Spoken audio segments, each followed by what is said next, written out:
All right, welcome everyone to another episode of Plug and Pay. This is actually a very special episode. If you've been following us and if you've been keeping count, this is the 50th episode that we're having today. So we're very Woo-hoo! excited. Yay. Congratulations. Yes. I was just saying to Max, we've come a long way. Max, who's obviously my trusted sidekick and our head of service engineering at Payzar. He was service engineering, exactly. Did I say service engineering? Service delivery. Oh, there you go. Service engineering. Service engineering, service delivery. You wear so many hats that it all blends together after a while. But no, Max was our very first guest on this show, so he's now full-time with us. So we're excited to keep this program rolling. Well, I've already jumped straight into the episode, but I didn't even introduce myself to people who are maybe new to this program. So I'm Marc Oliver Fiedler. I'm one of the founders and the CEO of Payzar. I'll pass it over to Max. Max, great to, as always, be here with you for this very special episode. Maybe you want to introduce our guests briefly, and then we'll get right into it. Exactly. Thanks, Mark. Yeah, no, our guests should be aware that once you do an episode here on the podcast, you may end up on the other side of the table. Gosh. We do have with us that I'm now closest calling a friend. I first met her last month in Orlando, Florida, doing a payroll org course, the Advanced Global Payroll Management Certificate Program that should be somewhere up your wall of fortune, Alice, because you've so deserved it. So yes, we have Alice Nwoke with us, and she is really fun and really knowledgeable. She's the director of payroll at Sonova. I'm really, really, really honored that you are a guest for us, Alice. Thank you. Yeah. Thank you. Thank you. I'm so happy to be here. Thank you both for having me. Of course. It's great to have you on this episode. So we always like to get started to learn just a bit more about your background and how you got started in payroll and where that journey has taken you so far. Oh gosh, how much time do you have? 49 minutes, 12 seconds. Go. 49 minutes. Gosh, I really started my journey. I've never considered myself like a cookie cutter candidate, right? So I really started working with my parents' small business. So they had a small home healthcare agency that when I was around 2021, I was tasked to take that over. So I hadn't even finished my undergrad yet. I had transferred universities to move back home to take over this business while my parents they moved out of the country back to their home country of Nigeria. And I took that over. And so, 21-year-old kid trying to figure it out, right? Doing payroll, doing supervisory visits, right? I was being audited by the state, right? And I finished my undergrad in psychology, right? And then said, okay, well, why don't I just get a master's in HR, right? And move into the HR space. It kind of fits what I'm trying to do. And so I had this wealth of experience with running this small business by myself as a young kid and a master's in HR in my pocket. And I decided to move from my hometown of Highlands Ranch, Colorado to Chicago to start my career on my own, right? To just we had closed down the small business. I wanted to let me start my career. And I thought, gosh, I'm director ready. I'm coming out of this thing. I should be the director of a Fortune 500 company. And I started working with recruiters and they were like, I don't know where to put you. I don't know. I know you have all this experience, but it's a small business. I don't know kind of where to place you. And so I kind of landed in payroll, right? As a payroll analyst, right? So I took pretty much a giant pay cut, right? And a step back and started kind of from the beginning, right? And I loved payroll because it was so cut and dry to me, right? Your check's either right or it's wrong, right? And there's no kind of in between to it. And I really loved that. I had satisfaction in that role. Actually, my very first role in Chicago was an HR role, and I hated it. I hated it. I hated it so much. So I did. I said, let me just be a payroll analyst, level 1, and start from there. And so I have been in payroll now for uh, I want to say like 15 years, right? And I've been in every industry. I started as a payroll analyst, and every role I took, the next organization was the next level up, right? And a different industry. And so a lot of background in contingent staffing, using an app to pick up a shift, um, building those type of apps, building the systems and integrations that feed into that, right? Most recently getting into robotics process automation and building robots to process payroll.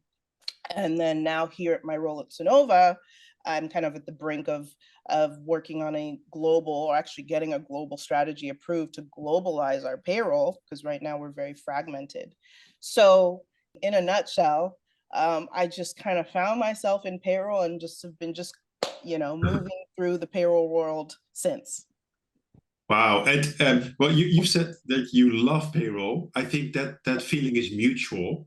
I think payroll also has an eye on you. But as you know, I think at Payzar, we carry kind of the hashtag passion for payroll. But that stood out for me when we met there in Orlando. You are super passionate.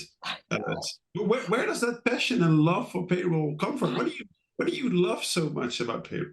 I don't know. First of all, Max, you and several, even my boss currently, right? You're so passionate, and I'm like, oh, I didn't even know that was coming across. Yeah, oh, I it just, is. I, I just think it's so exciting. I love technology, and I didn't think that I would. Right? COVID was a big, I think, technological shift. I think in payroll, or a lot of payroll folks, right? Mm, And I've just loved diving into the tech that supports payroll. And just at the end of the day, right? You work because you want to check. And like, there's nothing more satisfying than like being that person for people, mm, right? And I think too, the roles that I pick are really, I mentioned that, I ran a small business and I was young, and that self-starter kind of entrepreneurial spirit, right, still lives in yeah. me. And so I love going into organizations who are like, oh, this is an absolute disaster. Like, we don't know what to do here. This is a mess. And I love going in and being like, just give me the keys to the castle and I'll fix it. I'll figure it out. I'll fix it. And so I think it's autonomy that I have in a lot of the roles that I pick to kind of clean house, right? Not in the way of Yeah. like getting rid of people, but fixing processes, bringing in new processes, like that's super satisfying to me. And I think that's probably where the passion comes from, is that I just get to create. I get to be creative in my roles. Excellent. That's Yeah. nice to hear. I like the entrepreneurial dimension that you find in the payroll roles that you've taken on. So a lot of times, I think, at least for people that maybe don't work directly in the function, payroll can Right. have this perception of being, you know, a commodity, sort of you push the buttons and Right. you just it's very transactional.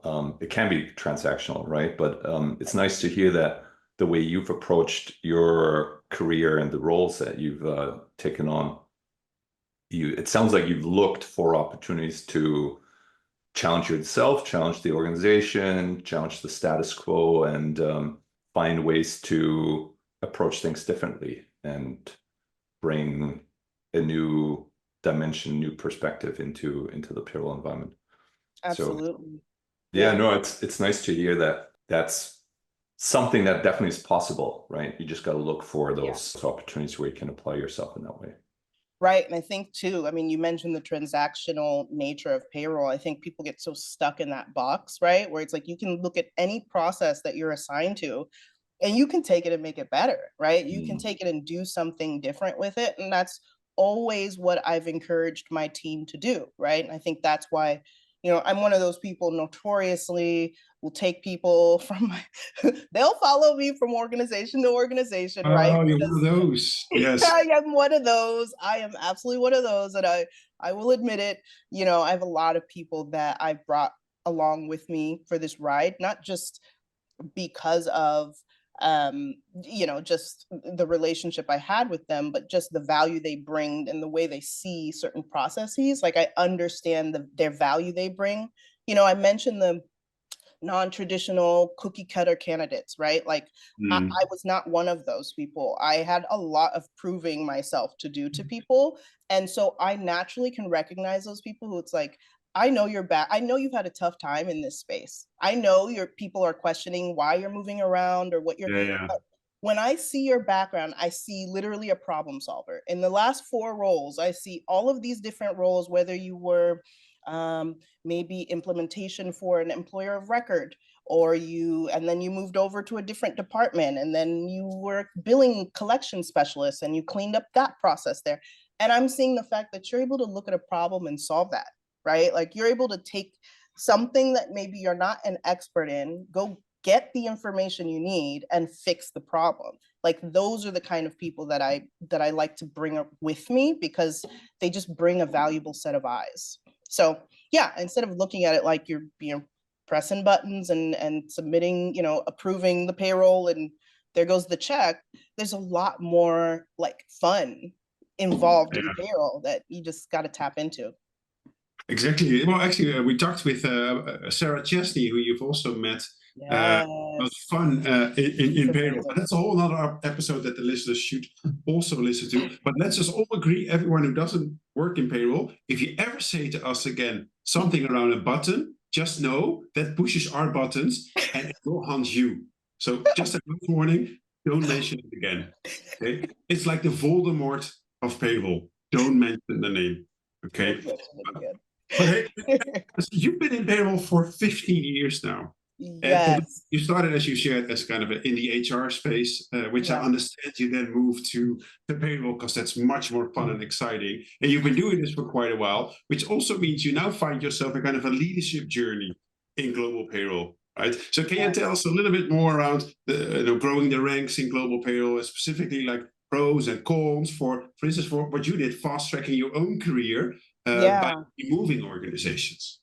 Yeah, I mean, listen, I might be letting the secret out, but I'm telling you, there's a back door to this thing.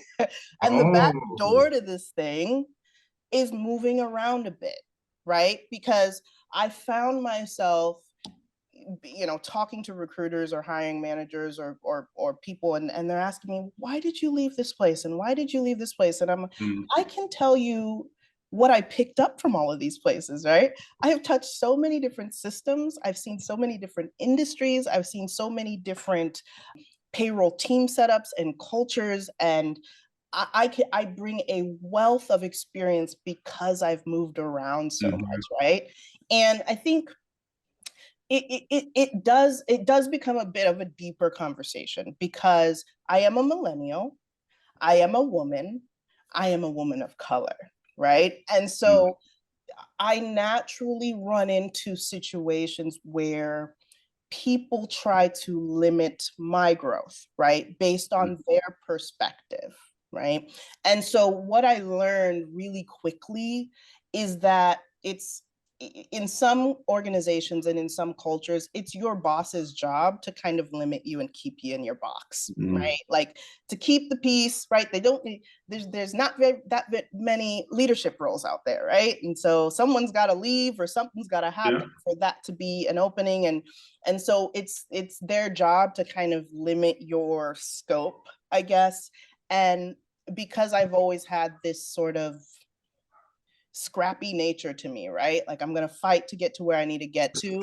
I realized that like other organizations need what I have to offer, and I just need to find them, right? And I need to explain to them what I can do for them, right? And so as a result, I found myself just taking the next role. Literally, like I went from a payroll analyst to a payroll operations manager.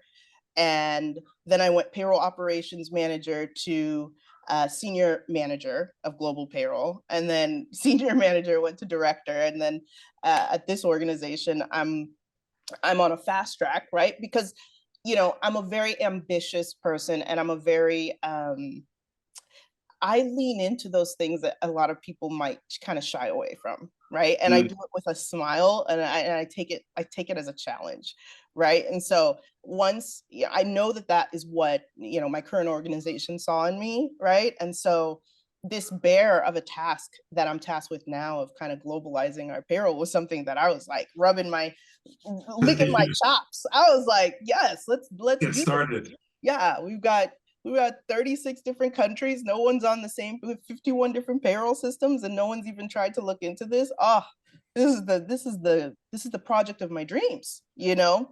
So I think really for people, it's really about staying optimistic and kind of chasing down that thing that brings you satisfaction, right? You're always going to find it in your role. Like, that's the thing. I think people don't think you can find a passion in what you're doing, but I always believe that there's a lane for you if you find it. If you're willing to look for it, you can find your lane within what you do. So it sounds like the way you found opportunities for your own career progression has been by looking outside of the immediate organization, right? Not being limited by what's on offer within the current, company that you're part of, but Exactly. going beyond. Do you think that's I mean, I think that happens in other roles outside of payroll as well, but I'm curious in your own perception and maybe based on your own journey, do you think that's a particular characteristic of payroll that in payroll maybe more than in other roles or functions, in order to get that next step, you're almost forced to go external and look for other career opportunities outside of the company you're with? Yeah, I think that I feel like there are, in all of the roles I've been in, all the people I've met, right? There's two distinct types of people. There are those people that love payroll because it's a steady eddy. Like, I come in, I do my calculations, I submit my payroll. It's, I Right. have kids, Satisfying. satisfying, right? Like, I've got after school activities, I've got a lot of things going on at home. I like the predictability of this job and that. And so you tend to see people who like to just stay, right, at whatever level they're at, because it's just a very satisfying kind of role, right? And then you have those people that are like, it's kind of extreme. Then you have those go-getters, those people where, like, I'll interview and they'll be talking to me about wanting my job, right? And they're like, so, what are the career opportunities? Because I'm looking to be a director, and where are we? And it's like, whoa, like, hold on a second, right? And so Mark can, by the way, speak of experience too with that type of dynamic. So if you guys need a separate room, we can give you a separate room as well. Yeah. Mark, as a CEO, I can only imagine. I can only imagine. So yeah, so I really see two distinct different types of people. Now, I don't see a lot of people having too much of a desire to move around in payroll, right? I think for me, not to toot my own horn, but I do think I'm a little bit of a trailblazer, right? I think there are other industries and other roles that it's kind of like sales. I think salespeople move around quite a bit, right? I think finance people move around quite a bit. Legal, compliance, I think they can move around quite a bit. But I think payroll, it's not really a niche thing. Every department needs payroll, but it's not every company that has a VP of payroll role. It's not every company that has a director of global payroll compliance, right? It is really dependent on the type of organization you're in. And most of my background is in staffing. I mean, down to my small business, we were home healthcare. We were staffing people to help them in their homes. And so in that kind of space, right? Like, there's a lot of tech roles, there's a lot of, like, other things to the payroll universe that's added. But I think in general, if you're kind of a mid-sized, smaller business, and then you're in retail, right? That payroll department supports that and the systems, right? So I don't see a lot of moving around in payroll, but I do notice a shift in the narrative about moving around, right? And I noticed that probably 5 years ago, a shift. I think I kind of noticed a shift. I don't know if you're both familiar, but there was a change in the law, and apologies, I don't know what the law was, about asking about your salary your previous employer's salary and how a new employer would kind of base their salary based off of what you were making. And once that they were no longer allowed to kind of ask that question and base pay on like what you were previously being paid, I think I started to see a shift in the people who were more confident in the fact that they move around, right? Like it's, you're getting paid for the job that's presented to you today, not paid because, oh, well, that's way too much more money. Like that's too much money for you to make coming from where you came from. Well, hey, that was that job. That was that job. That was that organization size. That was their pay band. That was their scale. You're asking me to do a whole different set of work for a whole different organization in a whole different setting, right? Like, and so I think I've seen a trend where people are a lot more confident in talking about, no, I move around every couple years, every 3 years. But it's not necessarily a very popular thing in payroll. Very long-winded answer. Very long-winded answer, but I don't think it's popular. And I think I've witnessed the same. So I've also jumped quite a bit from time to time in my jobs, and I stayed longer if I wanted to. But it kind of becomes a choice. And I still remember my mom telling me after I moved my first job when I was like 25 or something, she said, no, this is your lifetime employer. You're so happy. You should be here. Your pension. People will think you're a job hopper. You're not loyal. And I'm like, Mom, it's not. I think that's also cultural in a way, because I think you know, in Europe we're probably a little less adventurous in general than you know in an Anglo-Saxon environment, or especially in the US. I think there's a lot more acceptance that you know you're moving around for career opportunities, and not just because you know it doesn't mean that you didn't get on with your previous job. I think in Europe sometimes that's maybe still, like you said, Max, especially older generation, the perception that you know, as long as you're doing a good job, you should just stay with the same employer, advance within that organization. But I think it's interesting, Alice, as you say, that you're maybe a bit ahead of the curve in that sense, you know, in the payroll world.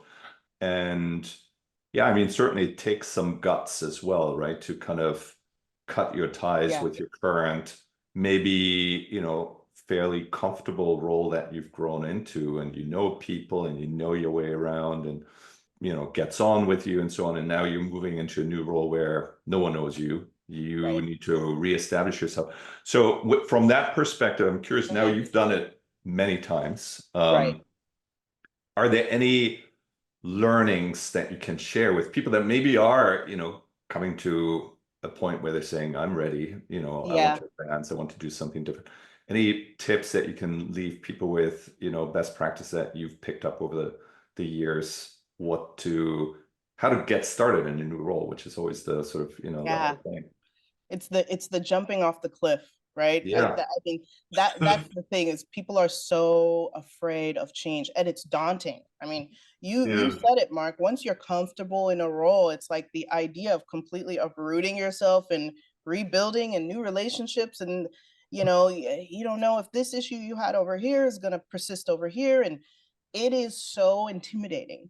It is. And I can sit here today and talk to this the way that I do because I've been doing it for 10 years, unfortunately. Well, fortunately, I'm not going to say unfortunately. I'm going to say unfortunately, I've had a lot of confidence in moving around because it works for me. Like I know when my time at an organization is going to come to an end, right? Where there could be a number of circumstances at play where I say, okay, it's time for me to make my next move. But so I would say a couple things to people. If you're moving around because you want career growth and progression, first thing I do before I even start to assess whether I'm ready to leave an organization is I have a really deep conversation with my leadership, right? I'm going to ask them what exactly they need to see from me to get to that next level. And what is that next level, right? I'm very, very meticulous about this because I invite criticism. I like that for growth. I need feedback from my leadership. And so if I know, hey, my goal is to get here, how can I get there? What steps? And I actually really work with them to create like actionable steps. Whether your organization does really well with development planning or objectives and all of those things is kind of a separate item for me. I kind of really have an intimate kind of working relationship with my leadership to make sure that I understand fully what they want to see for me to get to that next place, right? So when we do that, right? And when I've taken those steps and I've kind of had this conversation with my leadership and all of those, we've checked off all of our boxes, and there's no room for that, then it's time for me to go, right? So so if that's career progression, that's just one thing I really, really want to stress, because a lot of people are like, I should be ready to be, we've all had those employees who are like, I should have your job, right? And it's like, you got to be humble and you've got to really understand what they're looking for from you in order for you to get to that level, and make sure that you're actually like thoughtful about, taking the steps you need to get there. But in that situation, if that's not, there's still no room for you, you connect with recruiters. That's my next big piece of advice. Recruiters are really, it's a mutually beneficial relationship. I have found that when you're talking about finding that next role that's a fit for you, right? You only have a choice if you have more than one option, right? Because if you get a job offer and it's the only one you have, and you want to leave your job, it's kind of not a choice. That's just the decision you need to make, right? But when you have multiple job offers on the table or multiple opportunities, now you can really sit down and make a choice that's kind of best for you. So recruiters help facilitate that. I mentor a lot of younger people, and it's still surprising to me how the younger generation doesn't even know about recruiters, right? Like, 25, 26, 27, and I'm asking them what recruiters have they connected with, and they're like, what's that? Recruiter. Yeah, I'm like, wait, what? Like, that's the only way to like have options, like, really. So that's the next thing, recruiters. And then before you engage recruiters, make sure you have a clear idea of what you're looking for and don't compromise, right? Some people will try to make you compromise and bend because it fits their, fits what they're looking for. Don't compromise. You will find that role that fits you as long as you stick with it and don't compromise. So those are my 3 big pieces of advice. And I think from my own experience as well, the point about the recruiters also, I mean, they're so instrumental and catalysts in many roles that you're maybe trying to grow into. They can also give you great feedback and advice on what type of experience maybe you need to get in order to be able to take the next step. Exactly.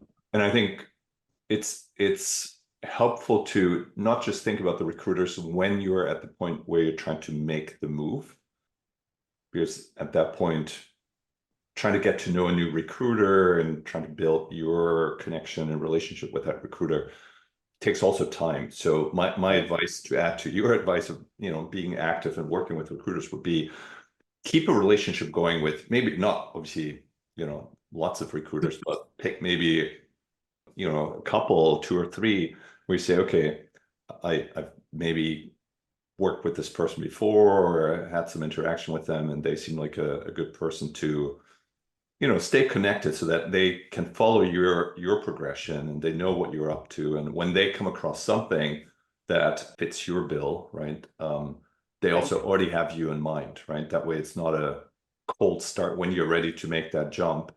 You already have some warm contacts in the recruiting industry. And maybe then to tag one of our friends who was also in our London event, Mark, Nick Day from JGA Recruitment, who also had a great podcast, by the way. The Payroll podcast. I've just connected Alice to Nick Day, by the way, just for look at that, another request. But he's one of those guys you want to keep in touch with. He's so in tune with the global payroll industry, but also blew my mind in terms of insights around how companies should be branded, how you can brand yourself, where you can find talent, how to be and become talent. So I think it would be great that you guys get along very well, Alice. But hey, look, I've also switched some jobs in the past, and in the Couple. future as well. Let's be real, right? We're the gig economy these days, but it's always what I found sometimes difficult is to establish credibility, Alice. Mm-hmm. Let me give you one example, and then I'll ask you. So when I joined, let's say, a large energy company, and I entered the room, Alice, Mm-hmm. and everyone who was working there was working longer for that employer than I was alive. So Wow. here you have this young, enthusiastic boy coming his passion, and I'm like, holy moly, how am I going to establish credibility here? They were almost like patting me on the back, like, you know, do you need your teeth brushed, or what do you need? You need your diaper on, or, you know, they were testing me in areas.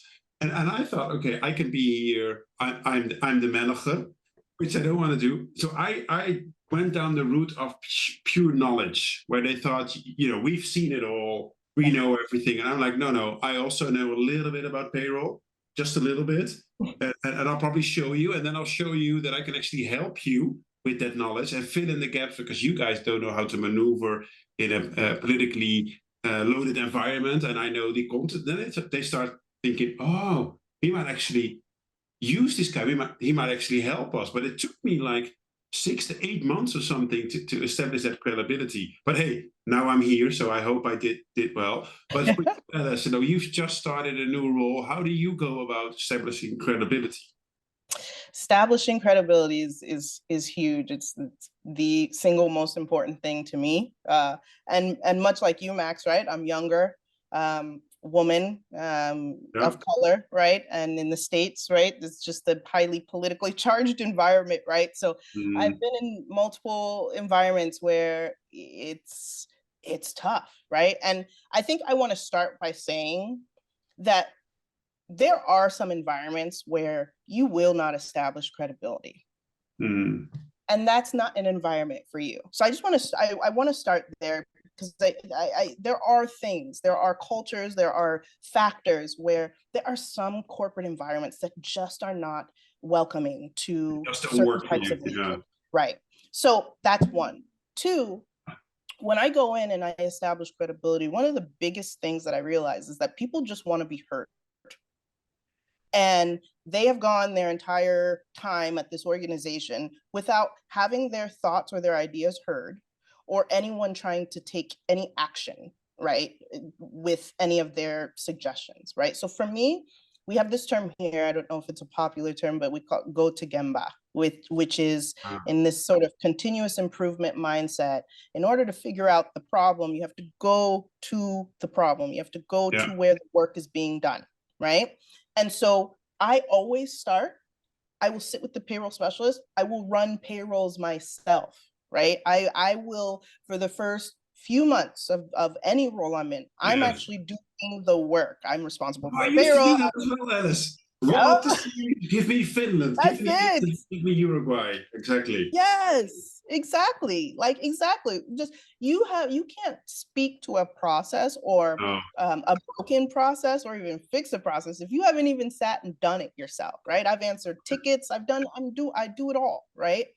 That's the first part of establishing credibility with your team, especially when they see like, oh, she's not just here to just dictate and tell us what to do or to change our process. She's on the ground floor with us. She's working with us. She's seeing the problems, and she's actually being able to help us with the things that we do day to day. On the other side of that, you have your stakeholders, the people you work with that aren't directly in your environment, but that have a lot of say in payroll. And I think payroll people around the world know this feeling of you got someone's check wrong, and now the whole reputation of the team is, oh, payroll is just that team. That team, you got to watch for that team. And so I'm very diligent about connecting with the people who stakeholders, but who have a really strong say in I guess who maybe kind of also speak to the payroll team's reputation, right? So for me, it's a lot of the HR business partners, right? I meet with them on a regular cadence. I want to hear what their issues are, and I take action upon it. That's the biggest part, is taking action to address somebody's needs and then reporting back, Like, hey, even if the answer is no, or the answer is can't do it right now, I'm always going to come back to you and explain to you the reason, right? That for me, those are the two single most important steps I take to establish credibility. Go to Gemba, go where the work is done, and also connect with your stakeholders, hear them, follow through, come back to them with what you found out, right? Like a lot of times you leave the loop is still open, right? Hey, I talked to Alice about this, but I didn't hear anything back. I don't know if she really hears me. I'll always come back and say, here's the roller coaster I just went on. Let me tell you a fun story. And the answer is we can't do it right now, but it's absolutely on my list, right? So, yeah. So it's getting your feet dirty and doing the doing, because you can't speak to it, and then also talking to many stakeholders. There's one thing I would like to add, and I've just written it down on a little post-it, is this.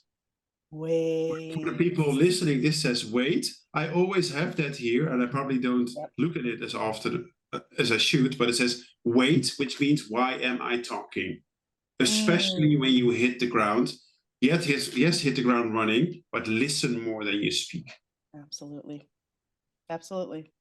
100%. Always good advice. Alice, so we've talked a lot about how to establish yourself, how to move, from role to role, building your credibility.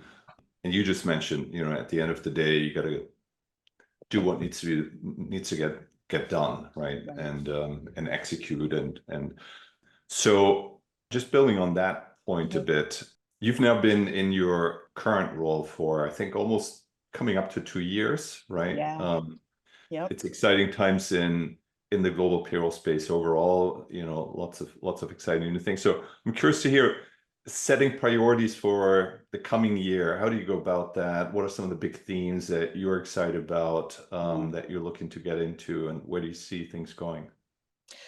Oh gosh, that's a perfect question to ask at this time, because I'm right at the precipice of launching this new project. I mean, it's a brand, right? So it's an organization. It's a global payroll organization within our organization. We don't have that, and so for over the next year, it's literally building a project team quite quickly. I'm hoping to build a project team by the beginning of the year.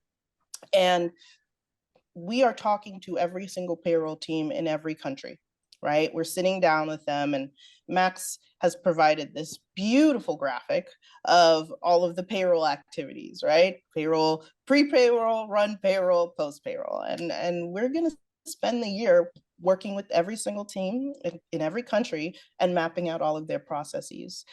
Really, the problem I'm solving is the fact that there's just no global visibility into our payrolls at all. And so we wanted to start with, or at least I wanted to start with, solving the problem. Everybody's got to be on one system. Come on, we all got to just get on one system.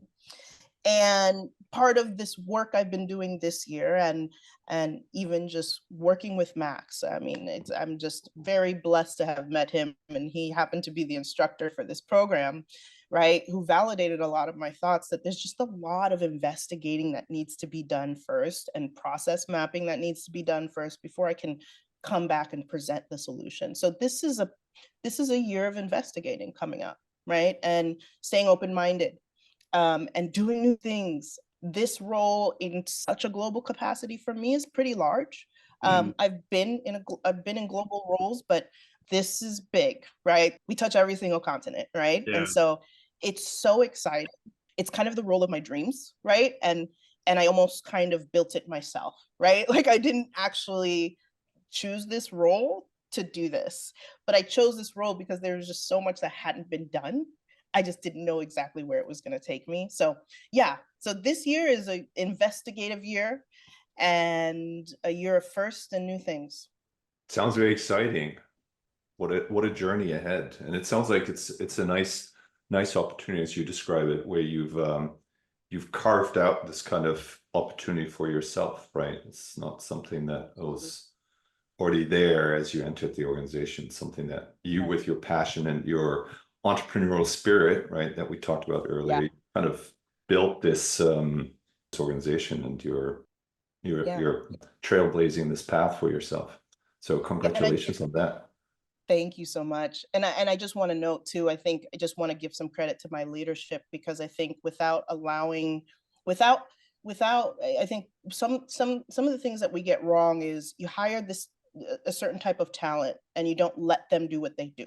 Mhm. Right? You don't just, hey, I saw this in you and this is why I brought you on. I'm just going to leave you alone to do what you do. And so much credit goes to my leadership, right? This culture and this environment where they see what they saw in me and they said, just leave her alone, let her do what she does. I wanted to just add that in because We'll make sure we tag them in the so I'm they gonna actually watch this part. Yeah. I'm gonna send this to my boss. I'm like, just fast forward to this time and just that's all. I just want you to hear that. Exactly. We want career progression and jumping, but hey, Alice is going nowhere. She's already in Wonderland. So exactly. That's all fine. Yeah. I'm staying put. I got a big job to do. I'm not going anywhere. Sounds like this is another implicit learning, is you got to make sure you also give credit to your management and to your leadership team, right? Where it's due. Yeah, especially coming from different environments, right? I know what it feels like to have your creativity and all of the things you're capable of kind of stifled by just what they want you to focus on in your role, right? And so it's really lovely to be in a role where they just allow me to do what I do. We have quite a few payroll professionals out there listening, and is it one piece of final advice? And I say one, Alice, so you have to choose one piece of final advice you would give your fellow payroll professionals across the world. Across the world, be kind. I don't know. I just be kind. I cannot tell you what that does. Just an act of kindness or treating people with respect. I know we can get really caught up in just, this executive is screaming at me because I messed up his pay, and tensions and things can get crazy. But I mean, try being kind even when you're stressed, even when you're under pressure. You will be amazed at how things fall into place just by being kind to people. So that would be my one piece of advice, because that is something I see having a major impact on the teams I work with. As soon as we introduce kindness and respect, that's lovely. It's a whole different thing. Yeah. Good piece of advice. Probably ties back to the weight the weight motto that Max introduced as well. Sometimes more listening than talking also helps to create kindness and compassion. I'll go on mute now. Well, listen, Alison, this was great. I think this brings us to the end of today's episode. We've taken up a lot of your time, but thank you so much for joining us and sharing your experience, your journey, your advice with all of us and with the listeners. And to the listeners, thank you for joining us on this episode. Hopefully you enjoyed it. If you did, please make sure you follow us. Check out all of our other episodes on YouTube or anywhere where you find your podcast. And please also make sure to like or comment on the content that we publish. That always helps to create more engagement, which is what we're all striving for. Thank you again so much. Thank you both for having me. Of course. Thanks, Alice. What a pleasure.